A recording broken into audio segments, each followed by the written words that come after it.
I'll share with you the story from Zambia. So, as we probably know, in Zambia, the FF program has been running for about 2 years, basically. And the initial thing we did was to do a training on the MA&D. Actually, one of our major initial activities was to host a regional training on MA&D. Yeah. And from there, we identified key staff from Ministry of from Forest Department and from Zambia National Farmers Union as trainers who were going to train other trainers. So the strategy there was to work with the Zambia National Farmers Union information centers, which were already established. But in the establishment of the information center, they were established according to the crops. So they've got crops like soya beans, they've got maize. So people could gather based on a crop of importance, but forest was not there. Although, in theory, they've been wanting to have forest from the national level, but not at the community level. Yeah. So the story now goes, this is one lady, her name is Juliet Machona, who was trained as a trainer. Yeah, and she went through the whole process of MA&D, yeah, from the first phase up to the last phase 4 of the training, and she's been actively involved. One of those persons that you see interest in her based on the training that she undertook.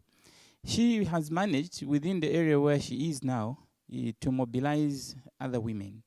Yeah. So in the area where she is, which is about 35 kilometers from Choma town, as you go to Livingstone, but on the western side, the people generally, especially women, they make baskets from palm leaves. Yeah. So they make, and they've been doing that at a very small scale level, and selling locally within the community. So through the MA&D process of identifying opportunities, she identified an opportunity of organizing fellow women around her area. Yeah. So they formed a group which is called Tubeleke, which is a Tonga word that means let us work. Yeah, so that's the name of the group that they formed. So she's the chairperson of that group, and she's an active trainer as we speak. She has even touched more than 10 other groups based on the work plan that she was given. But that's a group within the area where she comes from. So what they've managed to do now is through looking for market information when they're in town, Choma town, doing any other thing, they collect market information, and she found the higher value of the same baskets. So she has formed a bulking center, and we've been discussing bulking center for honey and many other things. And the cooperatives, maybe they bulk their maize, those concepts. So she even applied those concepts with her fellow women making baskets to bulk at her place. Yeah.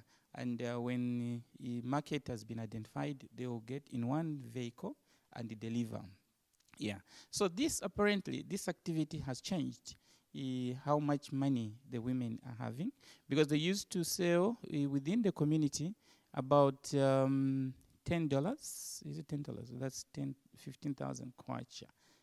No, less. About I think $2. Yes. $2 is how much they used to sell within the community. The baskets well decorated, yeah, and good sizes. But that's how much they could sell.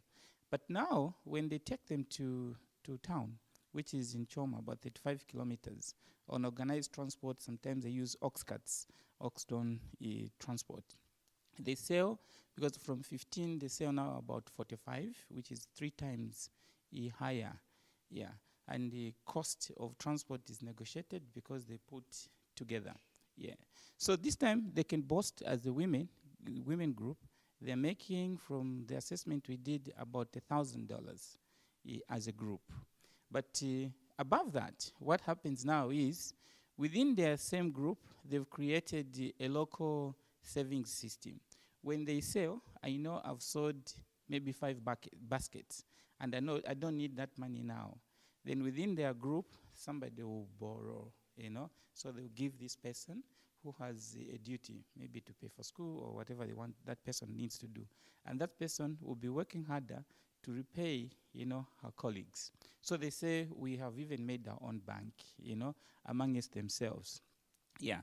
So the story, as it stands now, the beauty is it has increased revenue amongst the women, and also the incomes that they are even savings amongst themselves. So when we're doing the monitoring and learning, one thing that she actually proudly mentioned is this time even our men, are proud of us, and they cannot actually even chase us, strengthening the social relationships within their homes because of the income levels which have improved. She said that jokingly, but I picked that she meant what she was talking about, because in the Tonga tradition is a polygamous family type in Zambia, and they are mainly agricultural family activities which they rely on, and they'll get many more women so that they can use them on the farmlands. Yeah. And if one is lazy, they easily chase and get another person, So now these women who are even making more money from baskets, and they're even doing a local savings, the value and the appreciation in their homes has increased. Because you could proudly say it, now even our men, they cannot even chase us because they see how important we are. If even paying for school fees, sometimes they don't have money because they can save and borrow and make more baskets and put together and sell at a higher value. So that's the story I have for you. So it's called the Tubeleke Women Club. They're not yet registered. They're still working in an informal way because they're just in the same neighborhood, but they're getting to that level where they should get registration and maybe aspire for higher business value chains. Thank you very much.